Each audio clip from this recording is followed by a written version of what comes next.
ঠিক আছে, টাটা। বিজন বাড়িতে গিয়ে দেখা হবে আবার, কপালে নেই। নমস্কার বন্ধুরা, তাবাকশিকে বিদায় জানিয়ে চললাম বিজন বাড়িতে। দূরত্ব 46 কিলোমিটার, সময় লাগবে ঘন্টা দিনেক, গাড়ি ভাড়া 4000 টাকা। এবারে নেপাল টু তাবাকশির ভিডিও লিঙ্ক দেওয়া রইল, চাইলে দেখে নিতে পারেন। পাহাড়ি চা বাগানের মধ্যে চলার পথে রয়েছে একটি চা ফ্যাক্টরি। সেখানেই আমাদের ড্রাইভার দাদা বললেন, চলুন আপনাদের দেখে নিয়ে আসি, যদি পারমিশন দেয়। তবে ফার্স্ট ক্লাসের কাজ চললে নাকি পারমিশন পাওয়া যায় না। দেখি আমরা একটু অপেক্ষা করে। তো এই হচ্ছে টি ফ্যাক্টরি, সাংমা অ্যান্ড তর্জুম। আশাভঙ্গ বলাটা ঠিক হবে। পারমিশন ফার্স্ট ফ্ল্যাশিং এর কাজ চলছে, যার জন্য এখন ভেতরে ঢোকার পারমিশন পাওয়া গেল না। কি আর করা যাবে, কপালে নেই তাই হলো না। আমরা এখন এখান থেকে সুন্দর পরিপাটি করে সাজানো একটা শিব মন্দির দেখতে পেলাম, তাই দাঁড়ালাম। এখন সেই শিব মন্দিরের ভেতর দিয়ে যাচ্ছি।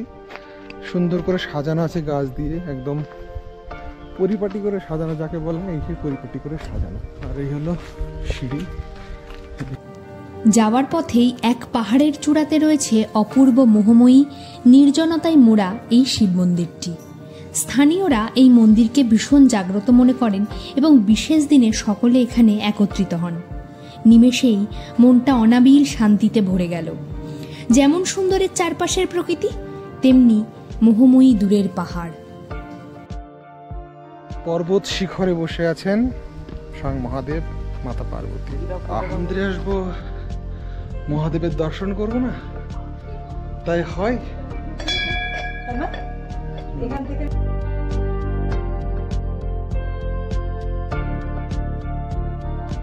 এই হলো মন্দিরের বাইরেটা। বাহ, এই মন্দিরে থেকে ফিল হচ্ছে যে আগে সিনেমা তো না, পুনর্জন্মের সিনেমা। মন্দিরে গিয়ে বিয়ে হতো, নায়ক নায়িকা ভুলে যেত, পরে আবার অন্য রূপে জন্ম নিত। মন্দিরটা সেই রকম, মন্দিরটা সেই রকমই ফিল হচ্ছে। ডফলি ডফলি ওয়ালা ডফলি বাজা।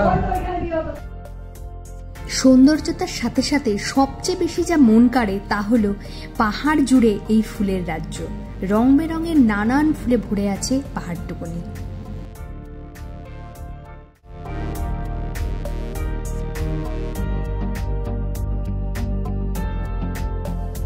ঘন পিনব্ধ পাইনের সারি পেরিয়ে সুখিয়া পুকুরকে পাশে রেখে মায়াময়ী পাহাড়ের অপূর্ব শোভা দেখতে দেখতে লেপচা জগতের উপর দিয়ে মেঘেদের সাথে লুকোচুরি খেলতে খেলতে আমরা চলেছি বিজন বাড়ির পথে।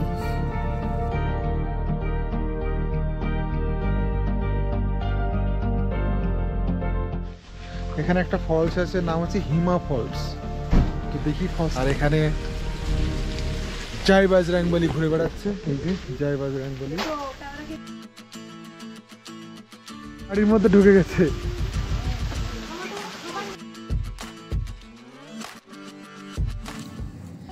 পৌঁছালাম বিজনবাড়ি মণিধারা হোমস্টে।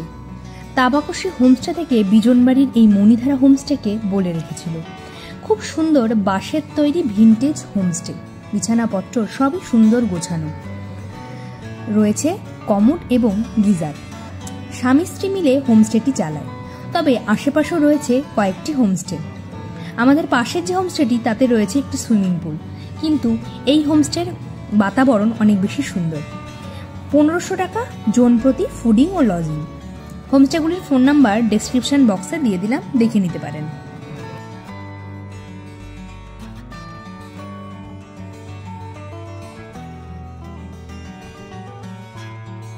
হোমস্টেটির পাশ দিয়েই বয়ে চলেছে রঙ্গিত নদীর সৌন্দর্য। এই উপরে একটা নিচে একটা, আর ওই একটা রুম খালি আছে। এই হচ্ছে একটা বেড, বাথরুম।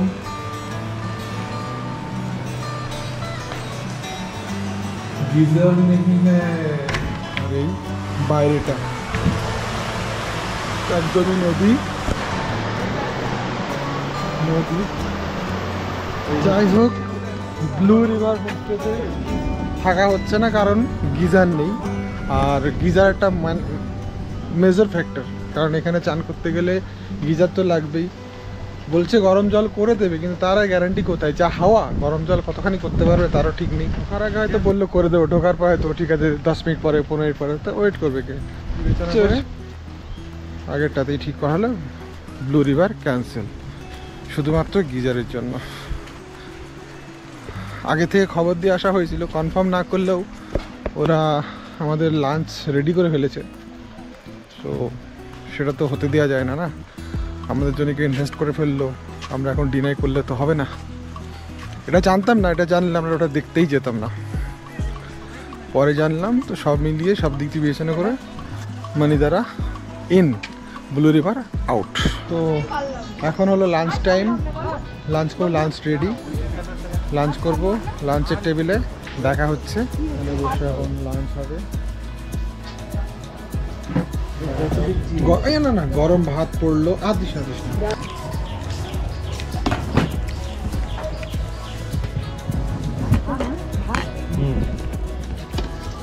ডাল না, ধোয়া ওঠা ডাল।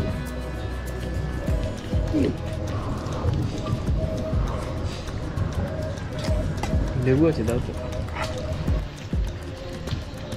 ডিমের ঝোল, ডাবল ডিম। ডিমের ঝোল কেমন? আমি তো বললাম ঠিক আছে। ডাল সবজির তুলনায় একটু ডাউন, কিন্তু ভালো।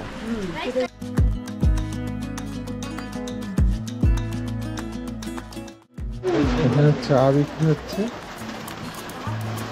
এই হলো চা, হিমালয়ান টি, অর্গানিক ব্ল্যাক টি।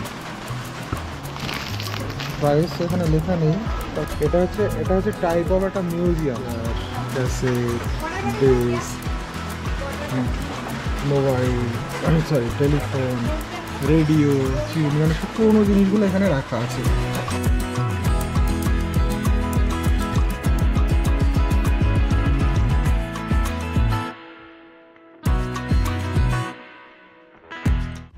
আশপাশটা এক্সপ্লোর করতে বেরিয়ে গেলাম, স্যাঁতসেঁতে পরিবেশ হয়ে গেল, ছিপছিপে বৃষ্টিতে পরিবেশটা পুরো স্যাঁতসেঁতে, ভাল লাগছে না।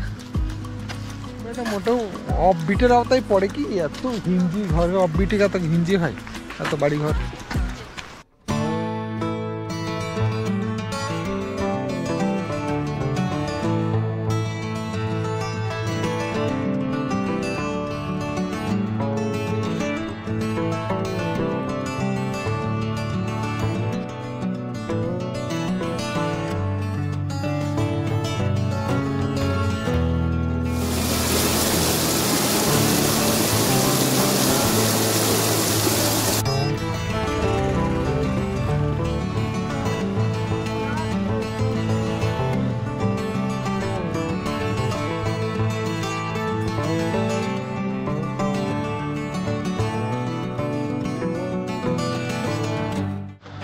হাঁটতে হাঁটতে একটা মন্দির চোখে পড়লো, মন্দিরের সামনে ফটোকে লেখা আছে মণিধাম। তো যাওয়াই যায়, কি বলুন, ভেতরে দেখা যাক। মণিধাম, এই তোমরা কি যাবে? তোমরা যাবে? আমাকে যদি ভূতে ধরে?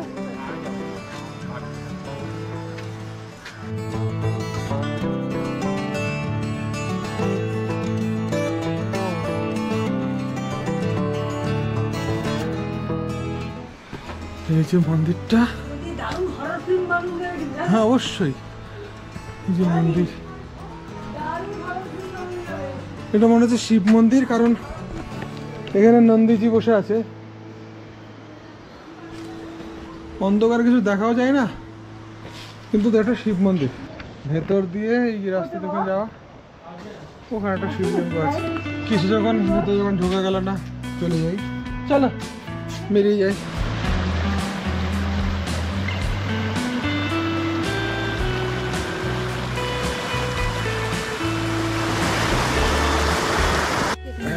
Snack time. স্ন্যাক্স বাবা চিনিটা দাও। পকোড়া, এই যে সুন্দর পকোড়া, ভালো। আর তার সাথে লাল চা। ও ভালো, দুটোই ভালো। এই গুনে খাওয়াটা কত টাকা? 5 টাকা। খাবার দাবার ঠিক আছে। Dinner time.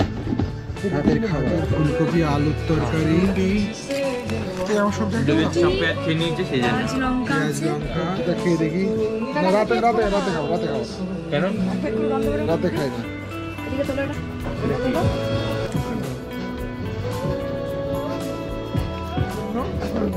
পনির ভালো, চিকেনটাও।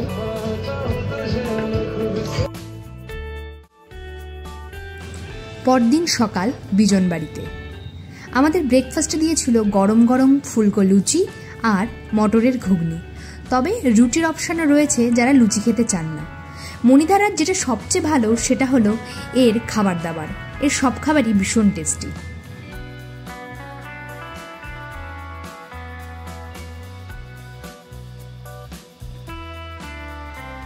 তো আমাদের এবারে ট্রিপ এই পর্যন্তই। আর বিজনবাড়ি থেকে বেরিয়ে যাব, গাড়ি কেনাকাটা করবে, বলছে ম্যালে ঢুকবে, দার্জিলিং ম্যাল হয়ে তারপর আমরা পৌঁছে যাব বাড়ি, ফিরে যাব।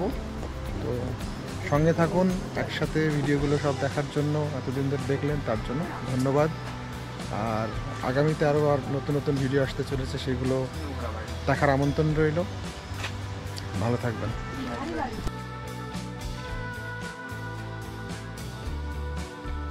বিজনবাড়ির মণিধারাও আমাদেরকে বিদায় জানালো, আমরাও বিদায় জানিয়ে বেরিয়ে পড়লাম আমাদের পথে। তবে যাওয়ার রাস্তায় যাব আমরা দার্জিলিং ম্যাল ঘুরে ফিরবো বাড়িতে। গুড বাই, ভালো থাকবেন। ভিডিওটি লাইক, শেয়ার এবং সাবস্ক্রাইব করতে ভুলবেন না যেন। নমস্কার।